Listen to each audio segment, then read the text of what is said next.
Расходiga $2000 o'sha urug' yetkazini po'yini buzib tashibdi. Assalomu alaykum. Namangan partiyasida mana chiroyli uy qurib ketilgan ekan. Podvallar 3-etajgacha bo'lgan joyi zina po'yisini buzib tashibdi. Sababi to'g'ri kelmay qolgan zina po'yi. Birinchi stashkadan kelganda mana pleshatka 35 sm balanga bo'lib qolgan.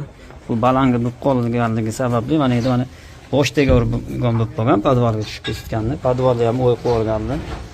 Zina po'yi aylanib mana eshikka to'g'ri kelgan. Endi aylantirdi mana edi. Bu ham mana 27 sm past kelib bo'lgan pleshatka, eshikdan 27 sm pastga qilib qo'yilgan.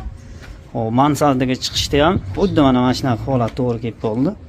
Pleshatkasi 25 sm past bo'lgan, stashkada bo'lganlarga 30 ga aylanadi bu ham. Shu to'g'ri kelmaganligi sababli mana polni buzib tashlaydigan bo'lindi. Birinchi podvalda 3-etajgacha bo'lgan joy zina po'yisini buzib tashlab, boshqatdan qilib beradigan bo'ldi. Xudo xolisa uy egalariga maslahat, usti tanlashda dashmani o'sha sifatli qilib, razmirlarni o'ylab qilib beradigan ustalarni chaqiraveringlar. Mana bizni ham Instagramdan ko'rib ishlarimizni chaqirdilar.